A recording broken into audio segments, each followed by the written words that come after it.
Sa mga gusto pong matuto ng backhoe dyan o dito sa New Zealand, digger, tuturo ko sa inyo yung mga pinaka basic sa backhoe, paano gamitin ito. Kagaya nito ngayon, may hawak kong maliit na backhoe na Kobelco. Meron siyang doser sa unahan, no? Kadalasan yan ganyan sa mga maliit na backhoe, may doser talaga sa unahan. Ang mga amigo, ngayon ang pinaka basic na tuturo sa inyo, ito paggamit sa mga paano siya umabante at umatras. Okay, diretso na tayo. Ito yung dalawang ito, kung nakita yung dalawang ito yung at control niya ng atras abante. Pagsabayin mo siya, kung gusto mo siyang umabante, tulak mo siya ng sabay, aabante yan, oh. Gaya ito, aabante yan. Sabay siya, kung gusto mo itulak pa abante, sabay mo siya itutulak. Sabay itong dalawang ito, kasi magkaiba ito eh. Ngayon, kung gusto mo naman na iatras, atakin mo na lang din siya patras. O yan, ganyan. Parehas lang yan mga amigo. Sa mga palaki o mga maliit na backhoe, parehas lang yan. Walang pinagkaiba yan. Ang pinagkaiba lamang yung mukha ng mga operator. Ngayon, kung gusto mo ito, hindi magkano yan, no? Magkaiba ang galawan yan. Kasi kung gusto mong umikot ang pakaliwa, kung tataka kayo bakit umikot ang backhoe, ito yung control niya. Kung gusto mo pakaliwa, itulak mo ang isa, ikot ka pakaliwa, yan, no? Umikot siya pakaliwa. Kung gusto mong umikot pa kanan, itulak mo itong isa, iikot din sa pakanan, no? Kaya mga backhoe, paikot-ikot, ayan, no? Umiikot siya. Kung gusto mo kumaliwa, kumanan. Pag siya nagtatravel, ito yon, dalawang yon. Ganyan, ganyan, no? Depende sa'yo kung paano mo siya gamitin. So napakadali lang yan. Ngayon naman, kung gusto mo naman na yung bucket, dito tayo sa bucket. Ito, hawak ko ito sa kanang kamay ko. Lagi nasa kanan. Dalawa lang ang control yan, sa kanan, tsaka sa kaliwa. Ito, ganun din sa travel, kanan, kaliwa. Ito yung travel niya, nasa harap mo lagi. Ang pinaka-control niya mga amigo, kagaya namin na mga expert na talaga kami mga operator eh. Mga ilang taon na kami nag-operate, hindi na kami gumagamit ng kamay. Paa na lamang yan. Talagang ang ginagamit niya mga kaibigan, paa lang yan. Ganyan-ganyan lang yan, oh. Nalaro-laro lang namin yan. Gumagana ang paa namin kasi mga veterano kami mga operator. Mga mukha lang, pero ako mukhang veterano lang, pero hindi talaga veterano. So kami, dahil sanay na, ilang taon na kami nag-ooperate, paa lang ginagamit namin dyan. Sa mga baguhan, siyempre, hindi nyo kayang gawin to kasi bago pa lang kayo eh. Pero ang pinaka-purpose talaga nito, paa lamang gumagalaw nito. Pag trabaho na mga amigo, eto lang talaga, paa lang yan. Sabay-sabay yan. Ngayon, eto, balik tayo sa parteng kanan na control. Unang-una, ito yung sa bucket, tsaka sa boom nya. Sa bucket, gagawin ko, pag ibinukan mo siya pa kanan, gagalaw siya. Pag pakaliwa, titikom. Ayan, pitikin mo siya pa kanan, gagalaw din yun ng bucket. Ayan, gagalaw yan, bubuka. Pakaliwa, pitikin mo siya pakaliwa, titikom naman siya. Ito yan sa kanang kamay nyo mga kaibigan. Ito yun. Ngayon kung gusto nyo naman ito, yung bucket na ito, yung bucket naman dito, nagtitilt. Yun ang uso dito sa New Zealand, yung design ng bucket nila. Ayan, basta inalaki ko, pwede mo sa itilt ito, tumatagilid yan, tumatagilid yan kaibigan, ganito.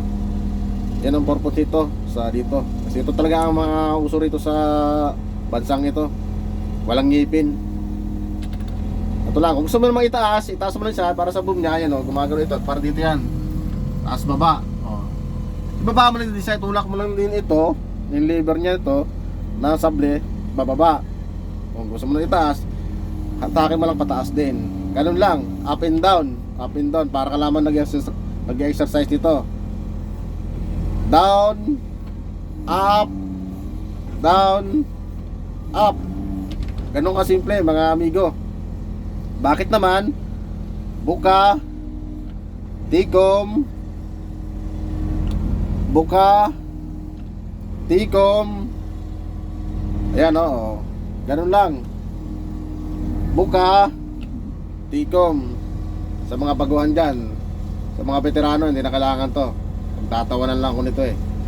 Sa kaliwa naman, ito para lang naman talaga sa mga ano pa, gusto mag-aral, gusto magkaroon ng idea kung paano mag-operate. Marami gustong mag-operate ng bako eh, kasi napakadali ng trabaho ito. Sa kaliwa tayo, control niya naman to sa boom naman, ay sa boom niya, yun oh. Yan yun. Ito naman yan. Kung gusto mo nang ilayo, itulak mo siya pababa ulit. Ayun, nalalayo siya. Kung gusto mo ilapit, ihatakin mo siya palapit sa'yo. Ganun lamang siya. Ganun ang laro niyan. Kung gusto mo sa kaliwa, yan ha, mga amigo ha, huwag nalilimutan sa kaliwa. Ayan o, tulak mo siya, lalayo siya, hatakin mo siya, lalapit naman siya. Ngayon umiikot siya, di ba? Umiikot. Ngayon ang bako, kung gusto mo umikot pa kanan, itulak mo lang siya pa kanan. Iikot tayo ngayon pa kanan. Ayun, no? Umiikot tayo sa kapapuntang kanan. Ito yon. Kung gusto mong kumaliwa, iikot ka na yung pakaliwa. Iikot din tayo niyan. Ganun lang. Kung anong gusto mong ang bako, kung anong gusto mong gawin sa sarili mo, ganun ang nagagawa niya. Kung gusto mo nang umabante, aabante siya. Kung gusto mo matras, nasa isip mo na yan eh. Napakadali lang. Gusto mo ikot pa kanan din ang tulak mo sa kanya. Kung pakaliwa din. Kung gusto mo siyang ilayo, ganun din. Patulak din. Ilapit mo siya, pahatak. Ngayon, ito, pinakadabi sa lahat, safety. Ito yung kulay pulang ito, safety. Lahat ng bako, nandito rin sa kaliwa nakalagay ang safety lock. May kulay pula yan. Ayan, naka-on yan. Ready to operation na yan, oh. Ayan, oh. Ready to operation na ito. Ngayon, kung itataas ko ito, kahit anong galawin ko dyan, hindi tatakbo, kahit galawin ko ito, hindi tayo iikot. Ito, tawag ito, safety, para iwas aksidente tayo. Yan, off nyan. On, baba. Off. Yan ang pinaka-purpose nyan. Ngayon, yung mga dozer niyan, hindi naman importante yan eh. Sa maliit lang yan, pagpatag-patag, mabilis ang pagpatag. Ito ang control niya dito. Pero kung naintindihan yung mga amigo, walang kwenta yan. May kwenta yung mga kagaya natin, ang mga gwapito. Hindi namang ganun kagwapo. Mukhang gwapo pa rin. Ito na. Yan ang pinaka-basic sa lahat. Ulitin ko, ito ang control niya sa atras at sa abante. Ito naman sa bakit, tikom, buka, tikom, buka, tikom. Taas, baba, taas, baba. Taas, baba lang siya. Sa kaliwa naman, ganun din, ikot, ikot. Kung gusto mo umikot, ganun din ang control niya. Tapos ito naman, tulak. Itutulak mo yung boom niya ulit. Atake mo pabalik, atake mo na din yung sabli niya. Ganun lamang po ang pag-aaral ito. Napakadali, mukhang mahirap sa hindi marunong, pero sa totoo lang, wala namang mahirap sa marunong. Okay, salamat po sa mga amigo natin dyan na gusto matuto. Konting tips, konting kalaman lamang.